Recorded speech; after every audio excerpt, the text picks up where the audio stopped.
Hey, welcome to the 7th episode of Committed Critics, a pop culture podcast where we're not just committed to our opinions, but also each other. Aww. I'm your host. I'm your host, Kevin Lau. I'm Ryan Davis. Who are you guys again? Where am I? I haven't been here in a while. Can you guys fill me in? Your name is Bob. Bob? You owe me $10. You hate everything that has to do with Star Wars. You think the prequels are better. Oof. You guys are really trying to steal You don't like The Last of Us. You think it's the worst game ever made. You guys are really trying to steal my identity, aren't you here? Well, how would you know? You don't remember. Because I'm Zach Wright. Oh, he pulled the mask back. I'm back. Yeah. Where have you been? Life took over. Darn life. Yeah, darn life. I had some family stuff to take care of. Work and personal life got a little chaotic and hectic, but I'm here now. Glad to have you back. You missed book club. Thanks, Ryan. You know what? I don't have time to read books right now. I'm not gonna lie. Oh, well, you're gonna hate You're gonna hate today, then.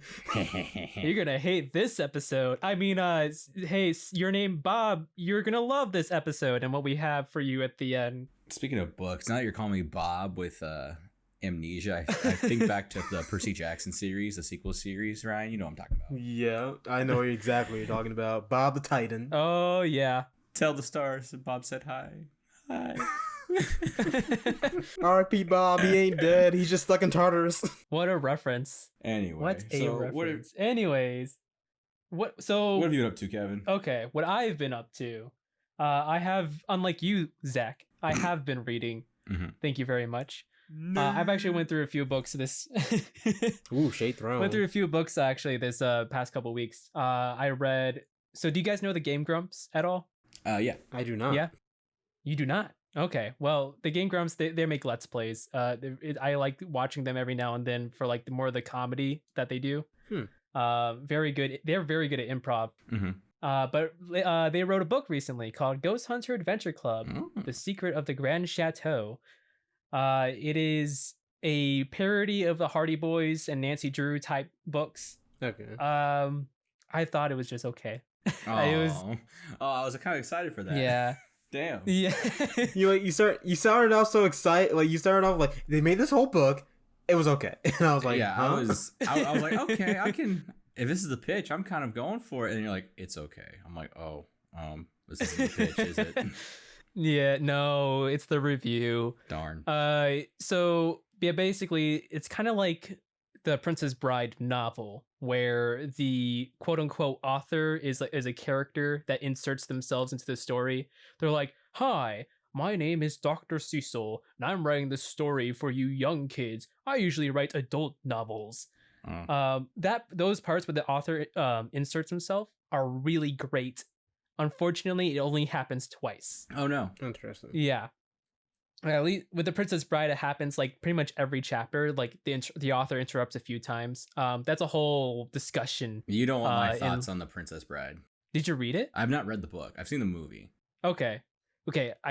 It's the Princess Bride book. Okay. Is one of those things where it's like, if you didn't like the movie, you will most likely love the book. Okay. Because the book for the Princess Bride by William Goldman, who's a fantastic novelist and screenwriter, it is not about the story of the saving the princess and all that stuff. It's not the fairy tale story that's in the movie. Right. It is about an author trying to adapt that story into a shorter version of what his kid would enjoy reading, because he loved it as a kid. Oh, okay. It is in a very meta way. It's about like a father crafting a book to bond with his son.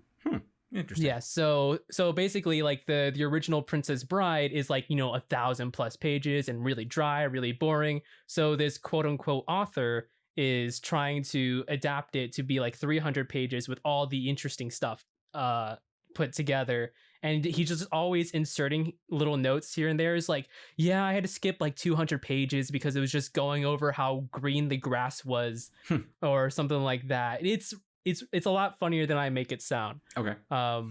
but it's definitely like one for the reading list. I would highly recommend. Okay, maybe I'll give the book a try. The movie did not. Everyone's like, "Oh, I love The Princess Bride." The movie didn't do anything for me.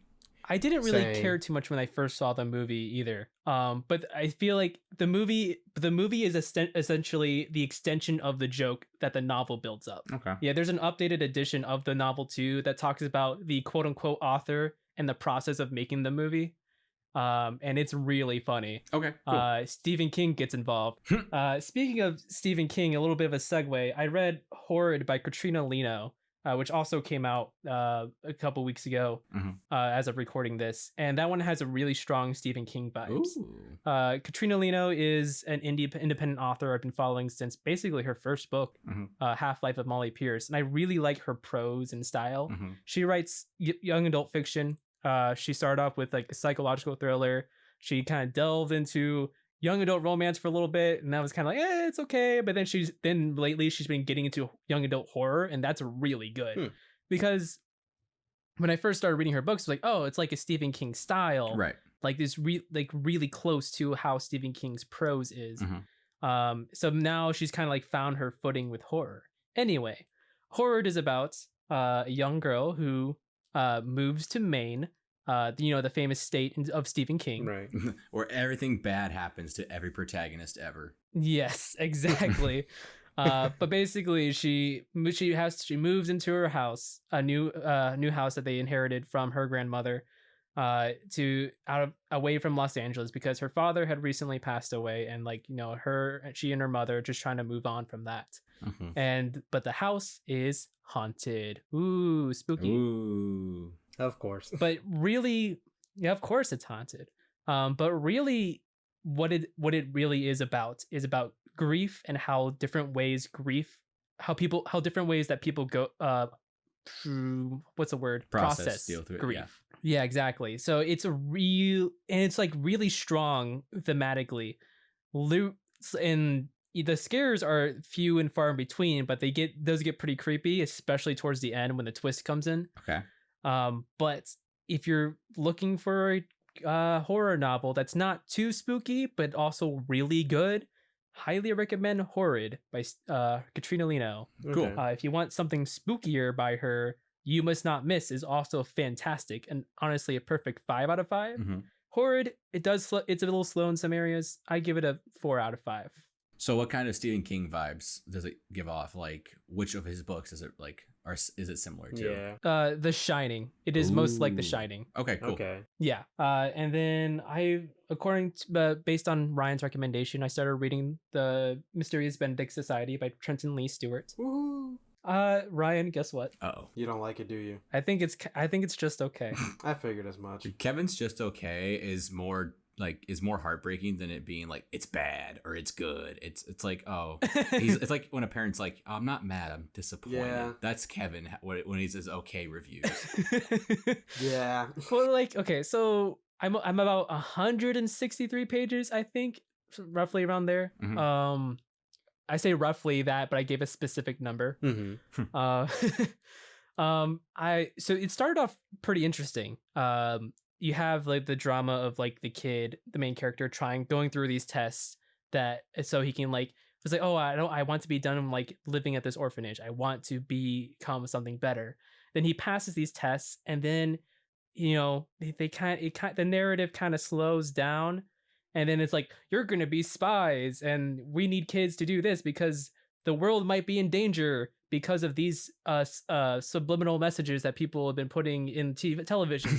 Oh yeah, it definitely takes a left turn. It definitely takes a wild left turn. Wait. Isn't it just Kingsman? No. Yeah, okay, that's what I thought as I was reading the reveal of like why the kids were taking the test. I was like, this is just Kingsman for kids.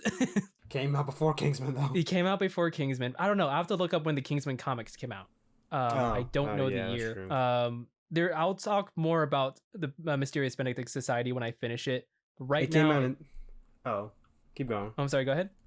I was gonna say Kingsman comics came out. The Kingsman comic book series came out in 2012, and that's after Mysterious Benedict Society. Yeah, it's 5 years after, because that came out in 2007. Really? 2012 when the comics came out? Yeah. Huh. Weird. The movie came out in 2014. Really? Wow. Yeah, it's old. That's crazy. Ooh, me. Oh no, are you alright, Kevin? Choked on my water. Yeah, I choked on some Kevin? water.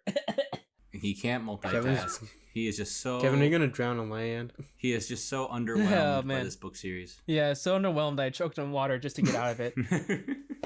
That hurts. This is my favorite book growing up. But no, I'll okay. Oh God. Oh man. Okay, I should be good. Cool. But yeah, I'll talk more about it when I finish it. But like I'm at the part where they're at the institute that I need to be sneaking into. They just fell through like a ditch, through like some vines. But we'll see how that goes. And oh man. Actually, Ryan, you want to talk about your things a little quick? Ryan, yeah, take over. you're gonna be okay. While he recovers. Just ignore him. He'll mute his mic. He'll be okay. Ryan, go All right, ahead. Kevin, just don't die on us. No, I'm good. So anyway, I've done 2 things over this time period we've had. I instead of reading regular books, I've read comic books. No. You know what, Zach?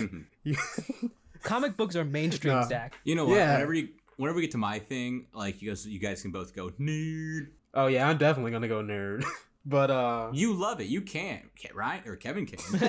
I still think it's nerdy. But yeah. Anyway, so I don't know how many people know this, but CW came up with this whole thing. The Arrow series and merge the universes called Crisis on Infinite Earths. Crisis on Infinite Earths is based off an actual comic. I tried reading that comic. It's something. How'd it go, Ryan? Break us down. Is it like a it's okay Kevin review, or is it a bad? Okay, so you know how like Crisis on Infinite Earths had that whole precursor with Elseworlds or whatever? Yes. Like that slow build up to Crisis on Infinite Earths? Yes. That's basically what this comic does for the first like third of it. Ryan, here's the thing. I read Wikipedia. I know exactly what you're about to say for this comic because I'm like, how accurate was the like CW crossover? Like how, and my God, it is to a T the exact same thing. Yeah. Oh No, like my God. I mean, like obviously they don't have all the characters they have Yeah. from the comic Right. and the CW universe, but the build up for it is ridiculously slow. Mm-hmm. I could not. It was so hard getting past because they kept introducing all these different characters because they have way more to work with. Mm-hmm. But they want to introduce like Mhm. different characters from different Earths. So you have like Earth 2 character working with Earth 1 of the same character, and you have to figure out which one is which. And Alexander Luthor working from Earth 2 with Superboy Prime, and they get put in a pocket dimension. Spoilers. I mean, it's a whole mess. Right. I was losing my mind trying to keep up with who was who, and then they have Harbinger, who I think in the TV show is Lila, It's- Diggle's wife. She's the same. It's the character's the same in the comics and the TV show. She is Yeah. Lila Michaels in the TV show, but she's an Argus agent, and they had to like, oh, she's Harbinger now because that's who she is in the comics. Yeah, so I don't even know if that was their original intention when they first create the Arrow character. Mm-hmm. Possibly, maybe. I mean, who knows? maybe. Yeah, I don't know. But yeah, they do everything. I believe doesn't Green Arrow become he becomes a Spectre. Yep, it becomes a Spectre. Yep. Yeah, he doesn't in the comic. Right, it's Jim Corrigan or whatever. It's Yeah, basically the like, original Spectre. yeah, Jim Corrigan passes it off to Oliver in the crossover. Basically, that's the only difference. Yeah.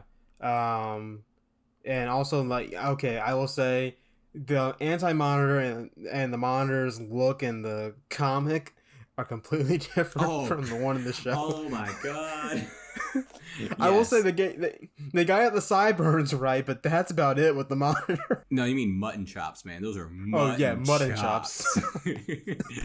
I was like, what is this design on? Like when I saw him in the show, I was like, that's kind of a weird design. Mhm. And I saw him in the comic, I was like, oh, Yeah. right, Oh yeah. Yeah. yeah. No, like And the crossover on CW, they did it the comic verbatim. Even like the little like afterward, like when the universe is put back together. yep, Like in the comic, the Anti-Monitor comes back and tries to destroy the new Earth Prime one more time, and they do it. They end it the exact same way in the show. Like all the heroes reunite one more time do the "for Oliver" chant. I think in the comic, it's like for Barry or for Supergirl. Yeah, dies. it's it's Barry, because Barry's Yeah. the one who has the biggest death. Right. Like Supergirl is like a sad death, but it's Barry who's like, whoa. Yeah, and yeah, it's verbatim. It's crazy. Yeah, it was too wild. It was hard to get it. It's a hard build up into it. I had to skip around a little bit because some parts they were just like, we're gonna, you know how old time comics, everyone just had to have like a word on the page or something, Mm-hmm. or just like have their own inner thoughts playing, like, oh my gosh, the bridge is broken, yada yada yada. And I'm like, I can clearly see the bridge is broken, but Yeah, no, It's like- that's a fun thing with old comics. They had to over explain everything. yeah, that's what drags down this book the most, is that it's like it's just a walls of text among pictures. And it's not even like they barely have any pictures. Like, it's weird because I've gotten used to not just newer comics, but even like things like Watchmen, Right. who had mostly images on the page. It rarely was a wall of text, Mm-hmm. unless it was supposed to mean something. Right. Yeah. Mhm. And this was just literally just text, text, text, text, and I was like, and the text is so small because the panels are so small, and I'm just like, my eyes are bleeding right now. I'm just befuddled that like the CW actually like did it verbatim. Like Yeah, like how all loosely like they're based off of in like the like shows themselves. Like Oliver Queen is not the same Oliver Queen he is in the comics. Like, I'm surprised they did it verbatim. I do have to ask, who played who was supposed to be the equivalent of the Alexander Luthor Jr. in the CW one? Because in this version it's the son of Earth 3's, which is where Luthor is good, Yeah. and it's Lois Lane's kid, Mm-hmm. who just for some reason ages rapidly. Yeah, there really isn't like a good Lex Luthor. Like, they make like the John Cryer Lex Luthor. He becomes a Paragon, Mhm. basically. So that's kind of like the Lex Okay. Luthor tie-in. But he's just there Okay. to cause mayhem and trouble for no reason. Gotcha. There's Yeah, 7 Paragons and- still. They're all different heroes. So I know Batwoman replaces Batman, Yeah. Supergirl replaces Superman. Yeah, basically all of that. Yeah, it's the comic does some things good, and I think the show probably did some things better. yeah, Um, that's debatable. I need to watch the show again just so I can compare it. Oh, we can watch it. but- We can watch it. This is what we can do. We can all sit down and watch the crossover together. I'll watch the crossover again. Is it on Netflix yet? Yeah, Yeah, on the whole Netflix. thing's on Netflix. Oh, okay. You can watch- Watched it. But you guys gotta sit It'll through. be something. You guys gotta sit through 8 seasons of Arrow first. Oh.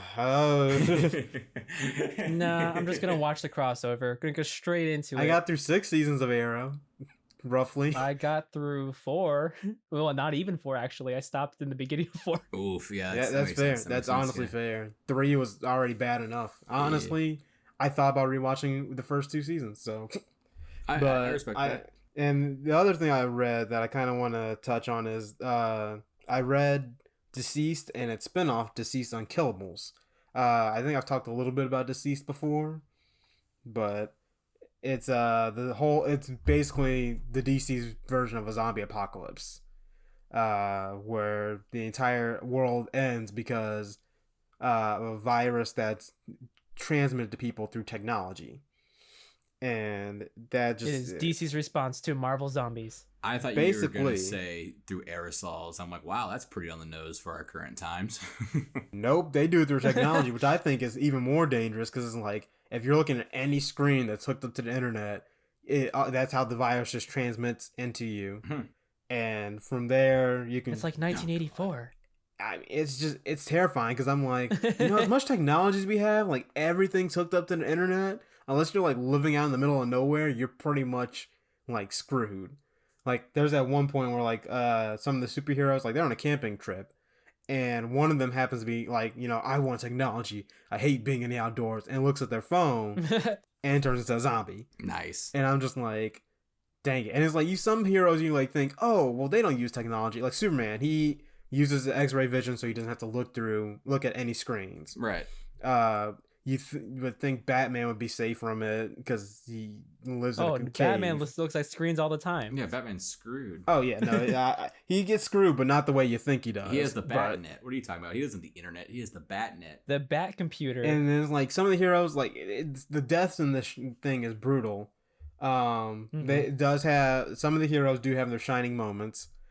Green Arrow is one of them. Zach. Sweet. He goes on a very big killing spree. Nice. It's ridiculous. Yeah, a lot of heroes have their own moment, but I also read Unkillables, which is a spin-off, which is all so at the end of the first one, some of the heroes escape into space. But it's like these are the heroes and villains who got stuck left on Earth. Mm-hmm. And so it's people like Red Hood, Orphan, or she's Batgirl in this version. Mm-hmm. Bane, Deadshot, oh my, Solomon Grundy, Cheetah, it's people like that.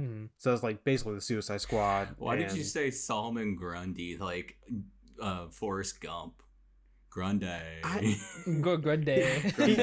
I mean, Solomon Grundy, born on a Monday, so I just assume it's Grundy instead of Grundy. No, it's Grundy. No, it's Grundy. It's Grundy. Then why did they say Monday? Grundy and Monday don't. The point. I don't know. But I have a quick question: is Deceased part of the main universe, or is it a like alternate universe? It's everything's like every character is caught up to that point in the universe, like every other comic. You have like right. Barry Allen, you got the Black Kid Flash now, even though they do have it's like both Wally Wesses are there. It's like everyone's like looks how they do in the main universe, but it's definitely a spinoff. Because the amount of major characters they kill, I mean, it has to be a spinoff because they kill a lot of main characters. Yeah, so there's like a point in the main universe where it just kind of splits.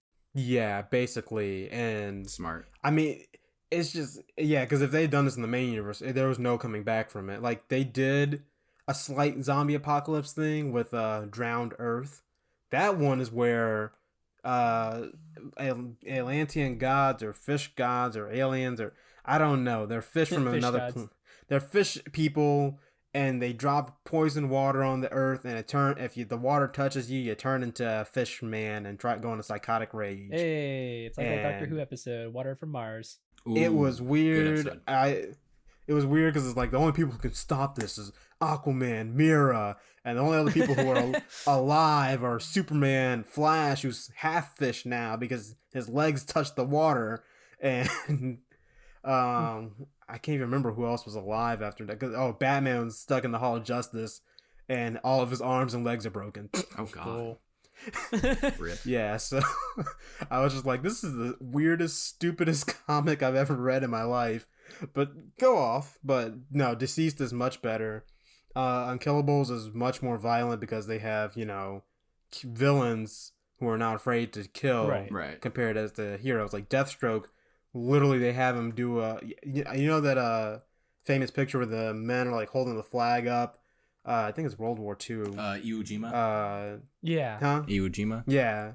Yeah, Iwo Jima. Imagine that, but it's literally just Deathstroke and the Horde of the Undead. Nice. Yeah, so I highly recommend it. They're coming out the sequel now.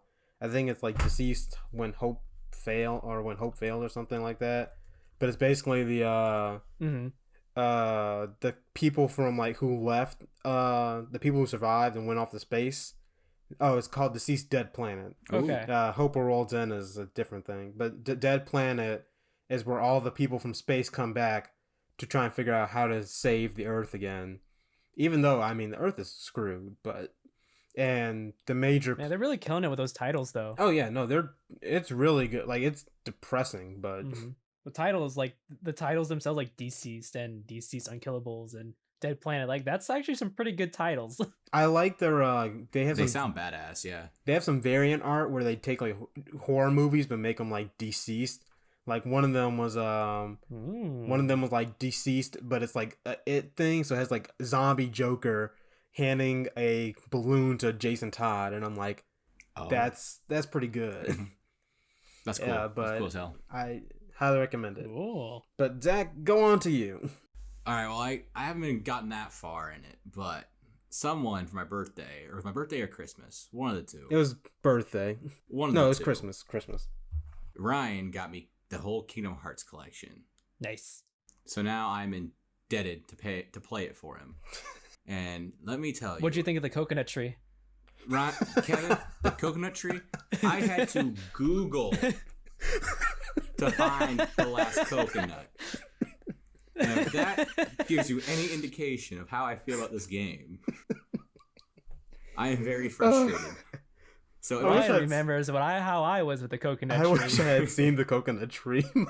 That's always there was a point. So I just got to Agrabah, and I think I'm like a little under halfway done. I've been trying to like get it done so before a PS5 comes out, but I want to try and play the whole collection before PS5 comes out. I don't think that's gonna happen just because I've gotten a lot more busy recently. But yeah, I pumped through the Hercules world. I pumped through both Traverses towns. I got through Tarzan. Tarzan. And my God, I forgot how much like old school video games don't hold your hand at all. Yep. Like it's like figure it out. Like you can wander especially back. JRPGs. Yeah. It's like you can I wandered back to like a couple areas, and I kind of got inklings of where to go, and then eventually I just had to look up a walkthrough because I'm like, I have no idea where I'm going.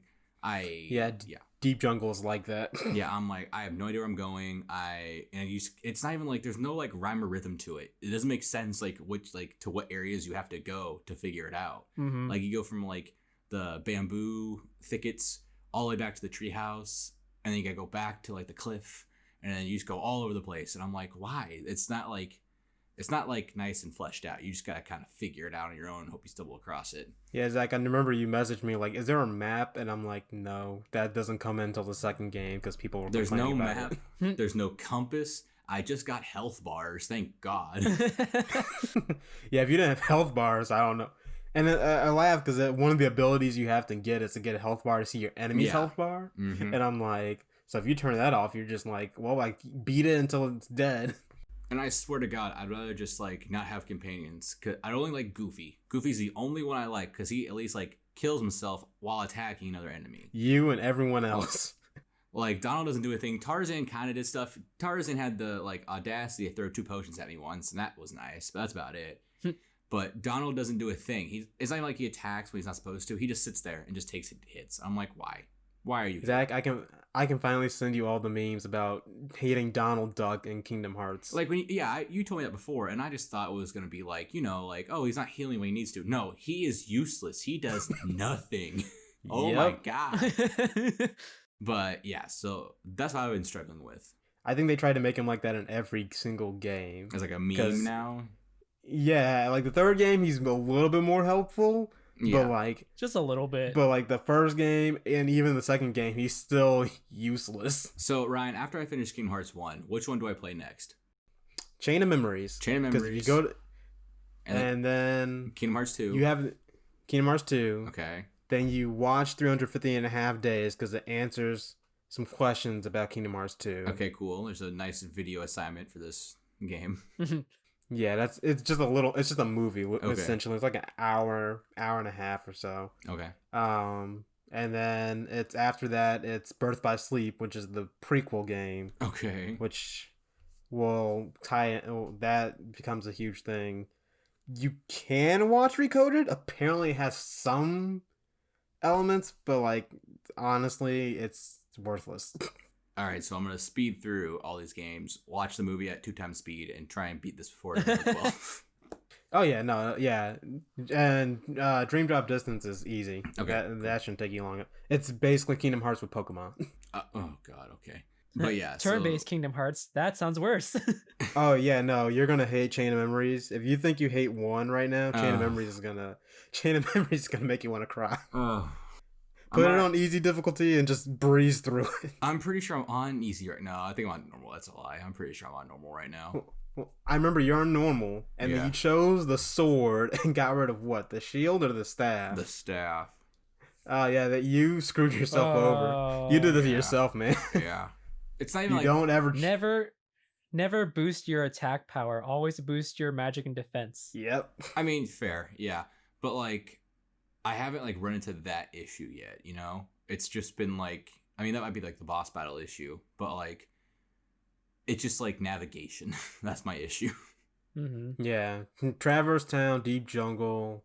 You're gonna hate Atlantica, Little Mermaid's world. Yeah, I got a feeling about that one.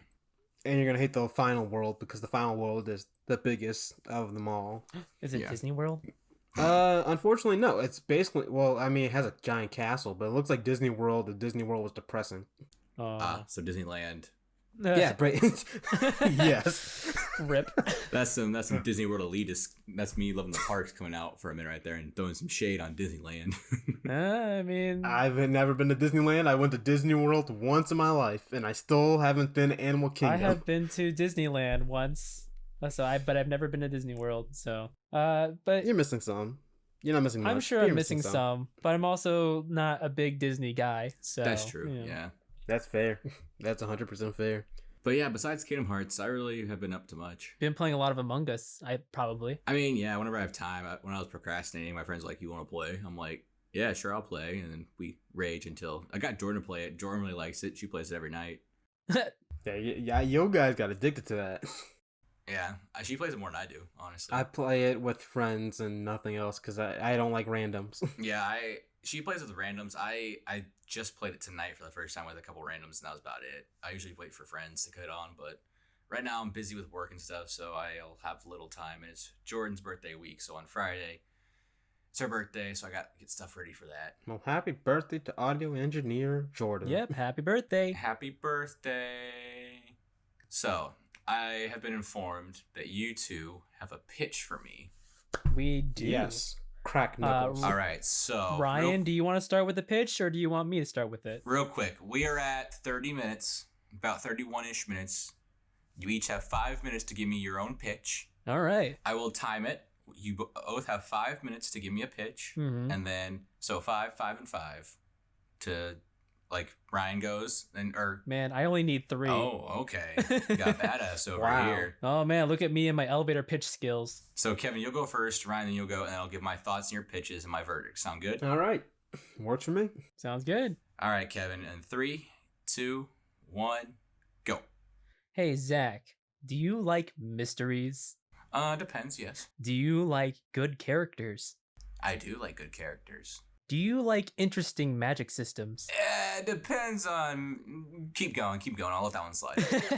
So, what if I told you there was a series that took place in Chicago, modern day, and about a wizard who was also a private investigator? Ooh, okay. You got me enticed. What if I also told you it was first person with a very sarcastic narrator, similar to Percy Jackson, but what if Percy Jackson was an adult? I was gonna say it's like Percy Jackson with magic, but continue. Yes, Percy Jackson already had magic. Yeah. Anyways, so what if I told you that in this world is also hidden a completely different world, just similar to Percy Jackson? It's urban fantasy, so you got every magical creature that you can think of is set in the modern day. Okay. There's vampires, there's demons, there's trolls, all that stuff. And this one guy, this one wizard, has to fight them all. That seems very Harry Potter-esque and very much a chosen one savior route, but it's not that there's no chosen one. Okay. There's no chosen one prophecy in it either. Oh, okay. He's got to fight But yeah, them all. anyways, Okay. so It's like Pokemon. Gotta fight them all. right. Gotta fight them all. But anyways, Harry Dresden is this wizard who's the only wizard who has who's open about his use of magic and is a private investigator in Chicago solving crimes. Okay. So in Stormfront, the first book of the series, Harry Dresden is faced with a murder, where he must it looks like the murderer has used magic to kill his victims. So now he has to use magic to track who the killer is, and while also might possibly escape from being framed for killing these people because he is the only person in the city that openly talks about magic. Ooh, okay. I like it. A murder most foul. Mm-hmm. But I'm gonna pass it off to Ryan now. Oh, you are only at 2.5 minutes. Are you sure? Yeah, I'm sure. Okay, Ryan, go ahead. So Zach, I recently read this. Kevin has read the whole series, so I'm a new reader to all this. I think, okay, so you like Percy Jackson, you like Harry Potter. Correct, yes. What are the deep, dark secrets of the series that I don't know about, Ryan? That Kevin won't tell so me. this is slightly adultish, and the fact that Harry, I mean, if you like, have you ever watched Psych at all? Yes, yes, I love Sean. Think about the like wacky antics of Psych, but like even more dangerous. Okay, okay. Is what I would think of it as. Um, the guy Harry, he's an interesting person only because he just doesn't want to be involved in anything, but also he is involved in everything. Uh-huh. But he's also, I don't know, he's just kind of got this wacky person. I think you would like it only because of his wacky personality. Because he makes very sarcastic jokes, which I think you appreciate. Okay, very much. I appreciate good sarcastic and dry humor. Yes. I guess Tony Starkish almost. Ooh, okay. You're enticing me a little more. I get you. Basically, I know Kevin said the magic system is a little bit complicated. I don't think it's too complicated. I mean, this book is more setting up the entire world he's in. Mm-hmm. So I'll give you that. But, like, the magic system is very simple. I mean, you just have to explain the system. So basically, it's like more of you have to put your energy, your being into what your spells are, or what you're doing. So think more like he carries talisman, or he carries like little trinkets, kind of to use the magic. So like one of my favorite moments is where he's facing a vampire. Yeah. And apparently he captured sunlight in a napkin. And so he opens the napkin and sunlight hits the vampire in the face. It's kind of like alchemy from Full Metal a little bit. Kinda, yeah. So it's like, I mean, it's less about like him. He does his own spells, but a lot of it is him just like carrying around random items, and those random items just happen to have a little bit like magic in it. I think, I guess, kind of like it reminds me of John Constantine or Supernatural. Okay, yeah, kind of like it, kind of like wizards like those instead of less, Expelliarmus or something like that. But I think the murder mystery aspect of it definitely adds a different flair to it, because you could just have another magic book where it's a person just like fighting off monsters or something, like Percy Jackson. But right, this guy has to deal with both mortals, because he has to deal with gangsters and everything walking in there, but he also has to deal with magical people who also pose as gangsters. Interesting. So does he like use magic against the mortals, or does he definitely uses magic against the mortals. Oh shit! Oh god! No, he's not just gonna go and be like, oh well, I'm gonna hit you with my staff, or like I'm gonna shoot you. No, he's like, I'm a wizard. I'm gonna use. Now he can't kill anyone with it. That's a whole process he has to go against, because there is a magic council. Okay. As there is in anything. Right. A governing body. So they're basically, they're kind of like saying you can't kill mortals. Try not to do this, but like his whole purpose for being a private investigator is dealing with, helping the police deal with situations where magic has killed someone. Okay. If they like die on an unnatural cause, like got eaten by a demon. Yeah. Their soul what are you gonna do with out. that? It's crazy. Basically, I mean, the murder in this one is gruesome, and they go into very vivid detail, but how sexy is it, Ryan? How sexy is it? There's literally an entire chapter devoted to where one of the characters gets hit with a love potion. Oh. And they're also getting attacked by a demon. Oh no. And he's simultaneously trying to keep them from stripping him naked. Yes. Oh, well, he's already naked. Yeah, he's simultaneously trying to stop her from having sex with him while also trying to kill a demon. Nice. I know, right? No, it's definitely adultish. It definitely is not for the faint of heart. And if you get queasy, well, that's your own problem. Hold your lunch and don't eat anything before. All right, I'm enticed. I'm enticed. Any closing thoughts for you two boys, young lads? I know you said you like don't have much time to read, but it's literally like it's barely over 300 pages. Oh, really? Yeah. Oh shit. Yeah, cool. I was about to tell you, it's pretty short. Sweet. For a fantasy novel, it's pretty quick. Like I'm holding it right now, and it's like, I mean, it's about the size of my hand. Cool. All right. It's only slightly longer than the Lightning Thief. Interesting. Well, all right. I guess it's time for my verdict. I think I'll give it a try. I'll pick it up. I'll borrow the copy from Ryan. But yeah, I'll pick it up and see what it's like. Good job, boys. Good job on the pitch. Cool. Do you want me to give you some small disclaimers? Sure. So Kevin, don't kill the pitch now. I'm not going to kill the pitch. So the Stormfront is really good. It's the book that really got me interested in the series. Well, duh, it's the first book. Yeah. So it does a really good job of setting up characters, setting up the world, Mhm. and setting the tone.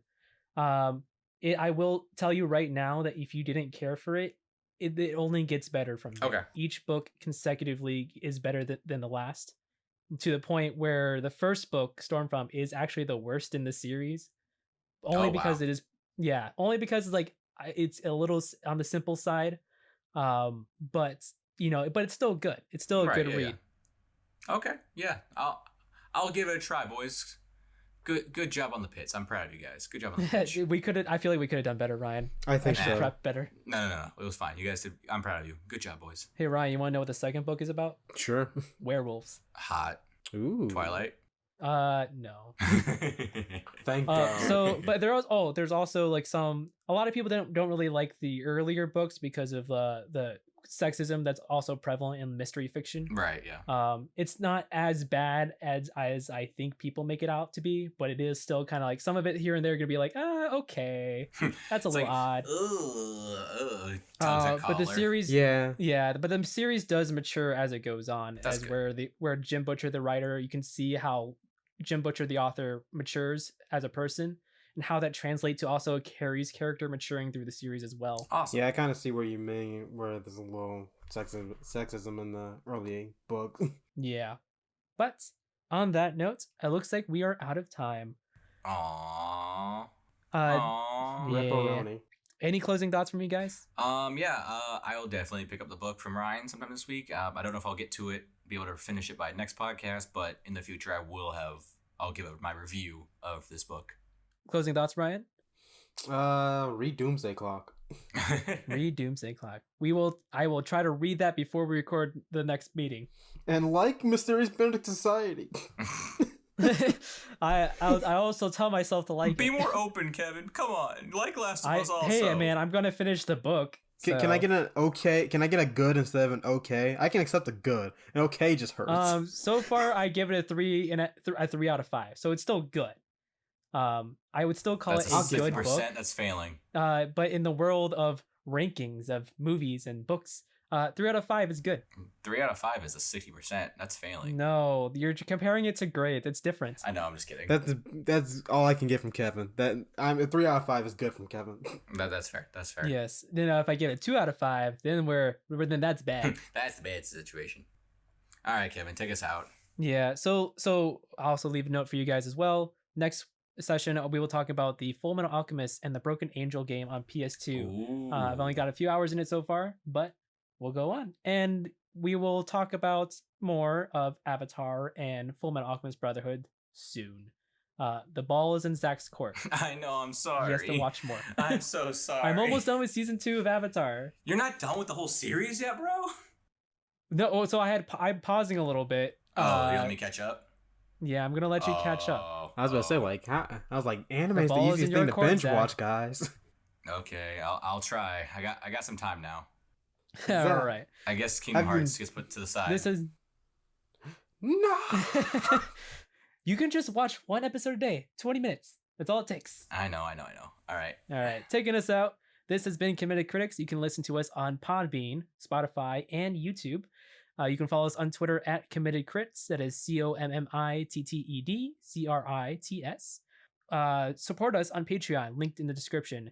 Just a few dollars a month, maybe even just $1 a month would be super helpful for us to keep the show on the air. Special thanks to our sound engineer, Jordan Smearman. Happy birthday again. And we will see you in 2 weeks. See ya. Bye. Bye.